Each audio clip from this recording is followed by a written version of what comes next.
Hey everybody, welcome back to my channel. My name is Sarah. This is my granny era. Tonight I'm going to share with you guys what I've been reading for the last week. I'm out here on the porch. I think we got about 30 minutes to sundown, so maybe I can get this video all done before I gotta go in. It's such a nice evening, that golden hour where everything is so beautiful, and everybody except for the animals and birds are still. We live in town, but we live on a very forested hillside that is just recently being developed.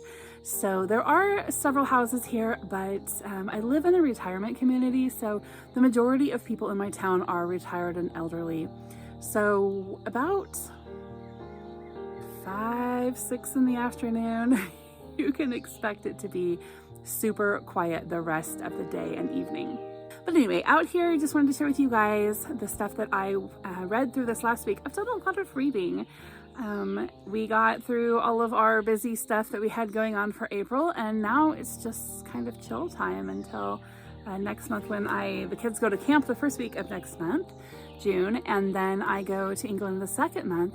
And after that, we'll have hardly anything for quite a while. So getting settled down, and I decided I was going to do Mood Read May. I actually made a whole video of the things that I thought I might read for Mood Read May, and then I was like, the whole point is to be spontaneous. At least that's my whole point for Mood Read May, is that I just want to read whatever I feel like I'm in the mood for, right? So I decided not to post a video, and I'm just going to tell you week by week what I end up picking up.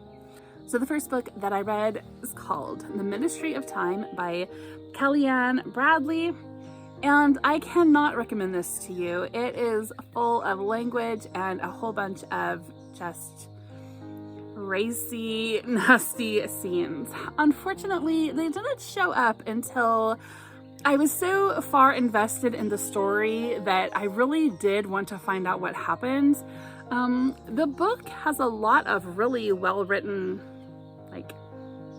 her prose is really great, her storytelling is fantastic, her dialogue is horrible. And the book kind of goes back and forth between being really genius and being super, super dumb. And so without the objectionable content, I would say this could be a 4-star read, but the objectionable content, I ended up giving it 2 stars. Now, the story is basically, somewhere in our near future, there is a government agency. It takes place in the UK, I guess. And there's a government agency that is in charge of time travel. And so they're still kind of experimenting and seeing how, people can sort of acclimate once they've time traveled to the present, era. Are they going to acclimate well? Are they not? Is it a bad idea, right? So it's just like in the early days of time travel science. So there's this small group. They are all called bridges, and each of the people is assigned someone who has time traveled to the future. They've actually been kind of kidnapped from their time, people that were going to die anyway, according to history, and so the Ministry of Time pulls them out of their timeline before they die and puts them in the present day. They are assigned a bridge and they live in their home. The weird thing, first of all, is that they're all the guys live with girls and all the girls live with guys. And I think that's really odd. I don't really think that a actual government agency would do that because of the concern, all of the obvious concerns. To mention that you have no idea who these people are. I mean, you can vet your own people, right? But you can't vet these people from the past. So that was totally not believable. But just throughout the story, the one main character, Bridge Girl, falls in love with her person from the 18. He's from it's the Franklin expedition, I think, is the one that they were all lost, lots of them lost in the north. I don't know a lot about it. I think it's more British history than something that I would probably know a lot about. But anyway, her guy is from there, and she falls in love with him, and the story goes from there. So, cannot recommend, but I really am kind of interested in reading more time travel fiction. Just maybe time travel clean fiction. If you guys have any recommendations, I'd love to hear them.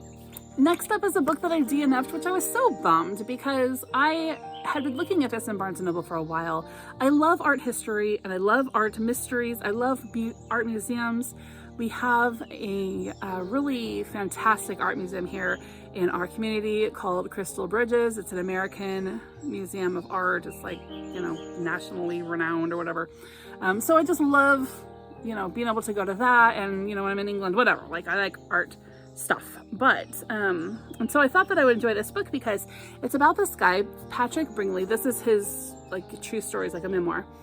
And he gets a job working at the Metropolitan Museum of Art as, I guess, a guide or something, because I didn't read far enough into it to find out exactly what he's doing. But I think he starts off as a guide anyway, a guard, not a guide. It just kind of talks about, him being able to be surrounded by all this art all the time, which sounds fantastic. However, the way he told the story was is crass the right word? With language and just harshness and just, there was no beauty in his storytelling. And if you're going to talk about something this artsy and creative, shouldn't you have a beautiful storytelling voice? I don't know. It was just like reading, I don't know, someone who's not artsy writing about art.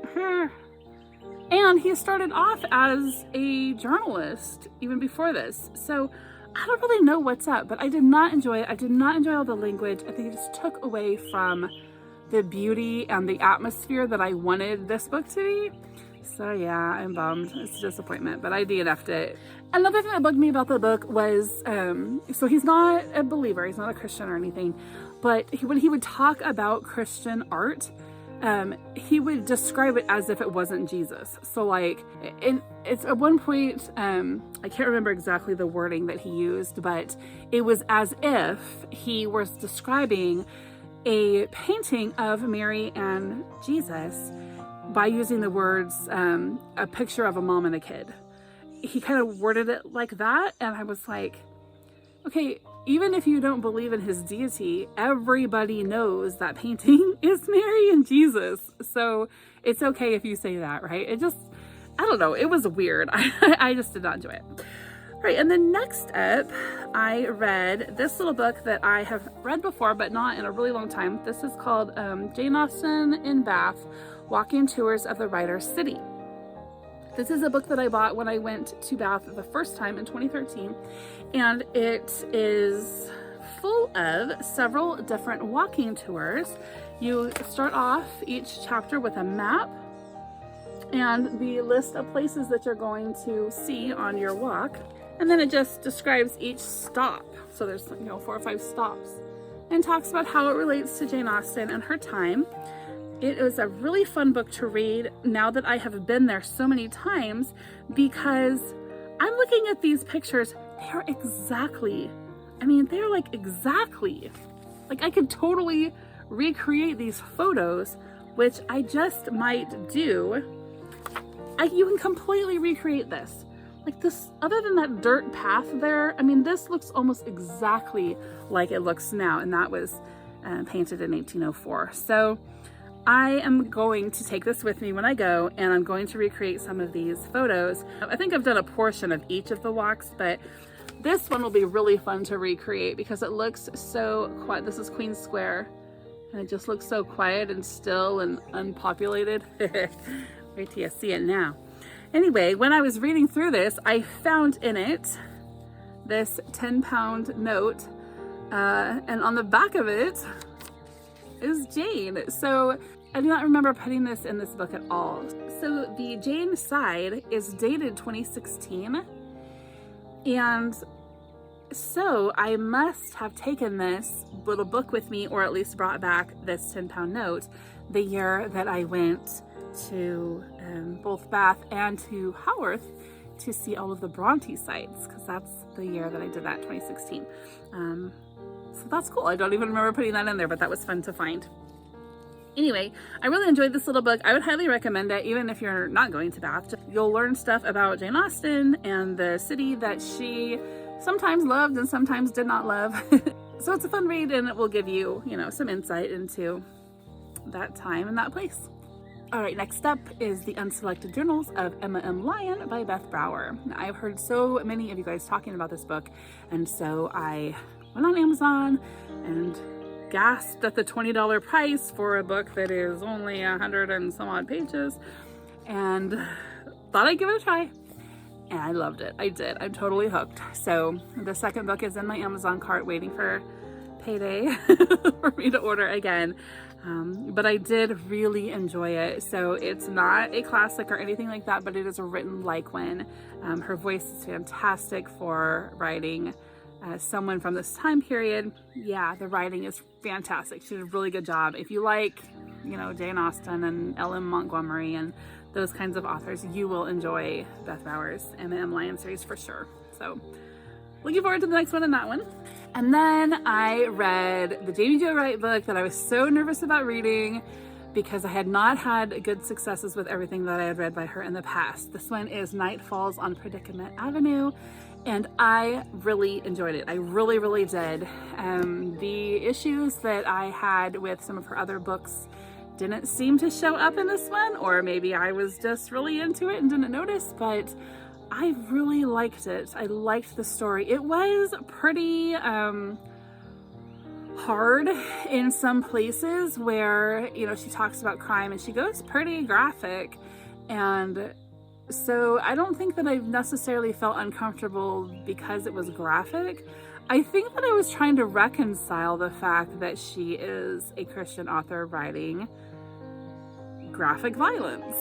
And I don't know why I would put her, it doesn't make a lot of sense to put her in, some kind of category, I guess. I don't know, maybe it does, but I think that's really the only thing that I was having a hard time kind of reconciling, like, wow, that was so gory or freaky or spiritually weird. And but on the flip side, everything was really redeeming.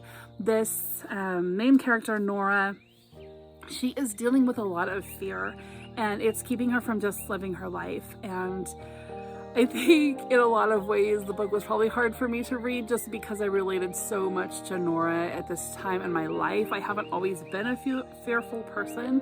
I haven't always been someone who let fear hold me back from things, but lately I've just had blow after blow as far as hard stuff in my life going on, and I think that it really has knocked me down. And I'm kind of in the, stages of coming out of it and healing and moving on and, whatever, getting, better than I was before, sort of a hope anyway. And so this book really helped with that, right? To watch this main character struggle with fear and to overcome. Right at the beginning, there's this quote. It's actually in her dedication. It says, "To the women who have taught me that to fear is to die slowly, but to hope is to glimpse into eternity and find everlasting life." And I think that one of my fears has just been running out of time and not getting to do all the things that I wanted to do with my life, right? And so the idea of fearing is just dying slowly, it's like a double death, right? I am dying, right? Each day we're getting closer to death. That's obvious. But if I'm living it with fear attached, then I'm just giving myself an extra helping, right? Go ahead and die. And by the way, why don't you die to every hope and dream you have in the process? That's really mean. It's not nice to do to yourself. But anyway, what the book is about, I guess I should tell you.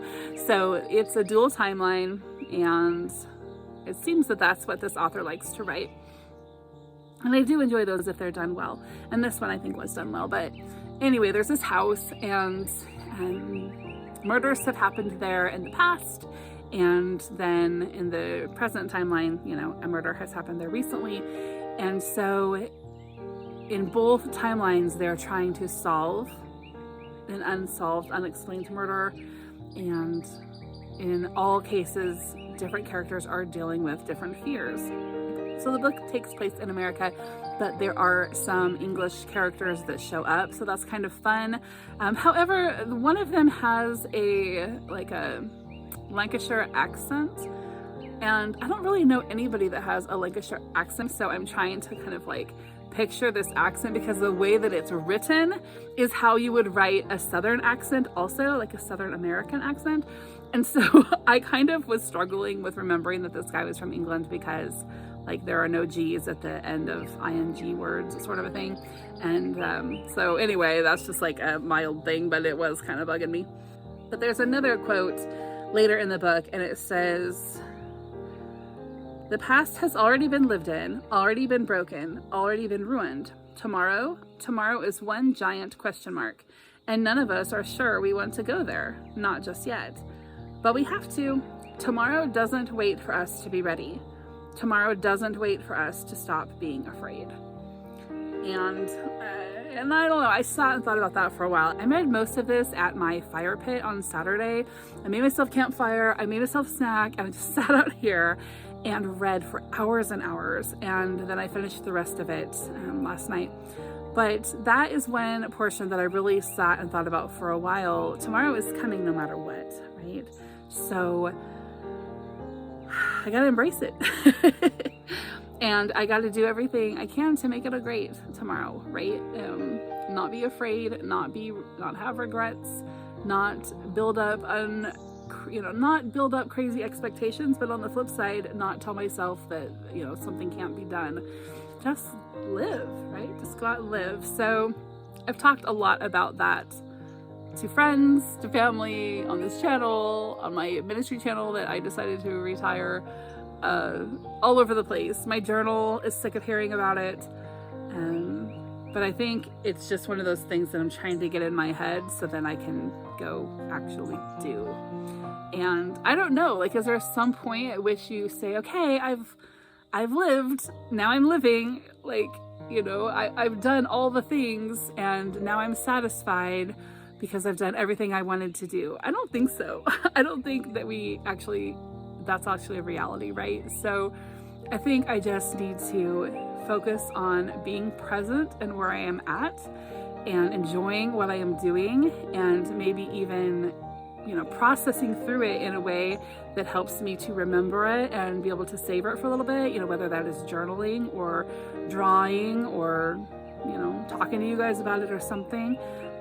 Something that allows me to process through what I'm doing so that it doesn't just fly by, but instead it, is actually fully assimilated and digested and whatever. All right, so that is everything that I have read this week. Tonight I am starting something new. I have no idea what. Part of me wants to just turn this off and go snuggle in my bed with some very atmospheric book and read all night.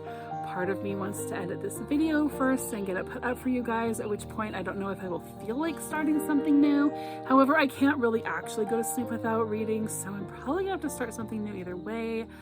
But we're looking at like after 8 o'clock already, and so there's a salamander. He just went under my flower pot, so I can't get a video of it for you guys. But if you've never seen a salamander before, watch the end of, I can't remember what video it is, but I'll put it up here. I put up some footage from our trip out to the Pea Ridge Military Park, and in that you can see a really big salamander that I think has actually changed its color to match the rocks around the building that I was at. I don't know, do salamanders do that? Like, I kind of feel like they do, but this one had turned brown, kind of orangey brown, just like the rocks that were around him, but still had some blue spots on his back, because normally the salamanders that hang out around here are kind of black and iridescent blue. And so anyway, I thought that maybe he had changed his colors to fit in with that rock. So I'm actually gonna go look that up and see if they actually do that. But if you are not familiar with a salamander, then look at the end of that video, because this one is traveling all along the length of my porch here, but hiding under the flower pots. So he does not want to be seen. But that's about all I have for you guys for tonight. I hope you're all having a great day, and I will see you soon. Bye-bye.